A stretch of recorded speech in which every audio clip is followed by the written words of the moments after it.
नमस्कार दोस्तों, एक बार फिर से स्वागत है आपका मेरे इस चैनल में। आज मैं आपको कुछ गलतियां बताऊंगा जो शायद मैं और आप हमेशा से करते आ रहे हैं। आपको लगेगा कि मैं तो कोई गलती करता ही नहीं हूं, पर कुछ गलतियां ऐसी भी हैं जो हम अनजाने में करते हैं। जो मैं बताने वाला हूं उसे सुनने के बाद आपको 100% लगेगा कि हमको इसे ठीक कर लेना चाहिए। इस वीडियो को बिना स्किप किए अपना कीमती समय लगाकर देखने से आप अपनी आदतों को जरूर ठीक कर लेंगे और साथ ही आप लोगों की मदद करना भी शुरू कर देंगे। तो चलिए शुरू करते हैं। ये कहानी है एक ऐसे छोटे परिवार की जो एक छोटे से गांव में घने जंगलों के बीच रहते हैं। जिस गांव में मुश्किल से 5 से 6 परिवार रहते हैं और उस परिवार में मात्र 4 लोग रहते हैं, माता पिता और उनके 2 बच्चे, जिसमें लड़की 7 साल और लड़का 5 साल का है।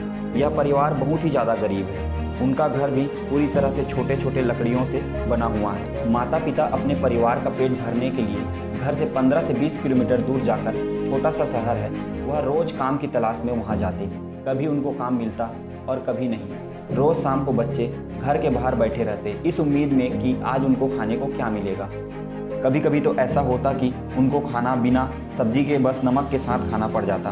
उनकी ज़िंदगी ऐसे ही चलती रही। धीरे धीरे काम करके उन्होंने कुछ चावल भी जमा कर लिया जिससे वो कुछ दिन तक गुजारा कर सकें। दिन बीतते गए और फिर आया मार्च का महीना। उनको पता चला कि पूरा देश कोरोना की वजह से बंद कर दिया गया है और अब वो शहर नहीं जा सकते क्योंकि सब तरफ लॉकडाउन लग चुका था। इस बात को सुनकर उनके होश उड़ गए। अब उनको चिंता होने लगी कि अपना और अपने बच्चों का पेट कैसे भरेंगे। मानो उनके ऊपर मुसीबत का पहाड़ टूट पड़ा। अंदर ही अंदर उनको चिंता सताने लगा। पहला दिन शुरू हुआ। बच्चों ने पूछा कि आज आप दोनों काम के लिए नहीं जाओगे। तब उन्होंने बताया, बेटा वायरस की वजह से पूरा देश बंद है, इसलिए बाहर नहीं जा सकते। बच्चों ने और भी सवाल पूछे जिनका जवाब उन्हें मिल गया, पर अंत में बच्चों ने उदास होकर कहा, तो आज हम खाना नहीं खाएंगे माँ।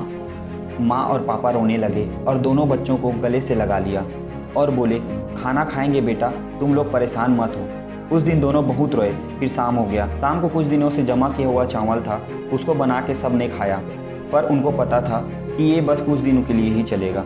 उसके बाद उनको काम करके घर के लिए राशन लाना ही पड़ेगा।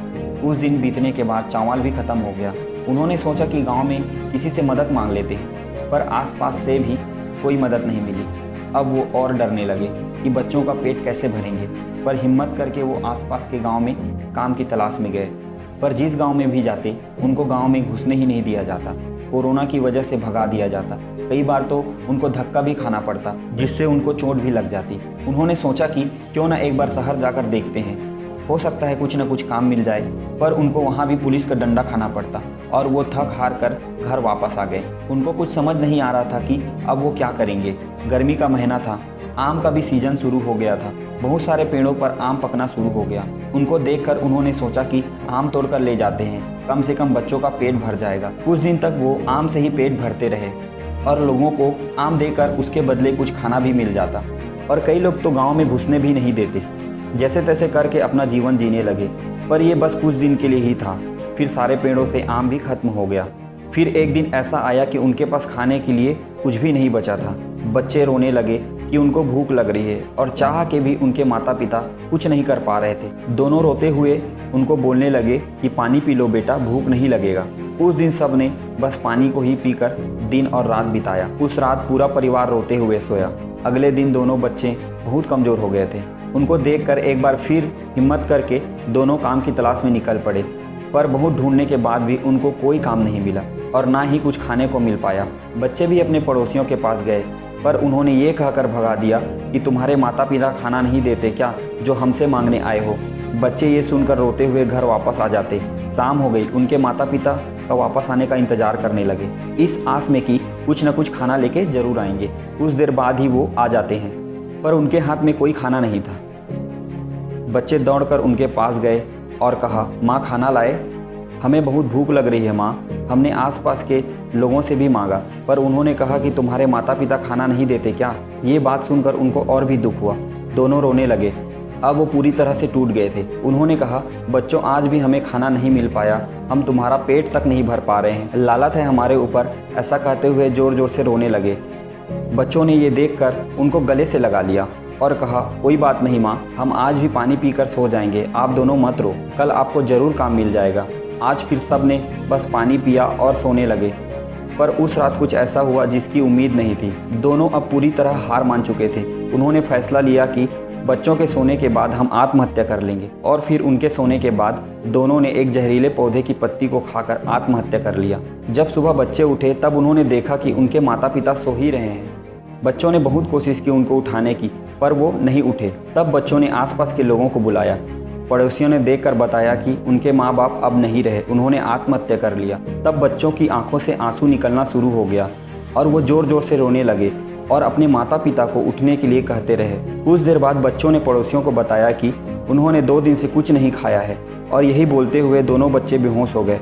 उनको बेहोश होते देखकर पड़ोसी भी डर गए। फिर पास के गांव से एक वैद्य जी को लेकर आए। उनके आते ही सारी बातें उनको बताई गई और उन्होंने देखा कि दोनों बच्चे बेहोश हैं। उनके मुंह में पानी डालकर उनको उठाया और फिर उनको कुछ खिलाने के लिए कहा। जहरीले पौधे को देखकर वो समझ गए कि उन्होंने इसी को खाया है। उनको जड़ी बूटियों का बहुत ज्ञान था। वैद्य जी ने एक आदमी को बुलाया और एक पौधे का नाम बताकर उनकी पत्तियों को लाने को कहा। फिर उस पत्तियों का रस दोनों के मुंह में डाला। वैद्य जी ने बोला कि जो पत्तियां खाई थी वो पूरी तरह जहरीली नहीं हैं। उसको खाने के 24 घंटे तक मनुष्य पूरी तरह बेहोश हो जाता है, जैसे वो मर ही गया हो। मैंने दूसरा दवाई पिला दिया है, अब ये जल्दी होश में आ जाएंगे। फिर 3 घंटे बाद वो होश में आने लगे। होश में आने तक वैद्य जी रुके हुए थे। होश में आते ही वैद्य जी को प्रणाम किया और फिर वो रोने लगे, और साथ ही बच्चे भी। तब वैद्य जी ने पूछा कि आखिर ऐसा कदम क्यों लिया। तब उन्होंने पूरी बात बताया कि हम अपने बच्चों का पेट तक नहीं भर सकते हैं, तो जीने का क्या मतलब है। वैद्य जी ने उनको समझाया और कहा कि कभी सोचा है तुम्हारे जाने के बाद इन बच्चों का क्या होता। फिर उन्होंने गलती मानते हुए अपने बच्चों को गले लगाकर माफ़ी मांगी और रोने लगे। इस कहानी से आप सबको ये बताना चाहता हूँ कि हम अपने घरों में हमेशा ज़्यादा खाना बनाकर फेंक देते हैं। आप जो खाना फेंकते हो वो बहुत लोग को नसीब तक नहीं होता है, और बहुत लोग ऐसे ही भूख से मर जाते हैं। शादी पार्टी और ना जाने कितने जगहों पर खाना ज़्यादा बनाकर फेंक दिया जाता है। हो सके तो किसी ज़रूरतमंद की मदद ज़रूर करें। शायद आपकी वजह से कभी किसी को एक दिन का खाना मिल जाए। यकीन मानिए आपको बहुत सुकून मिलेगा। मेरी बातों से किसी को बुरा लगा हो तो मैं क्षमा प्रार्थी हूँ। वीडियो कैसा लगा कमेंट में ज़रूर बताइए, और अच्छा लगा तो लाइक और सब्सक्राइब जरूर कीजिए। वीडियो को शेयर करना ना भूलें। आपको दिल से धन्यवाद वीडियो में बने रहने के लिए। मिलते हैं अगले वीडियो में, तब तक के लिए bye bye, take care friend.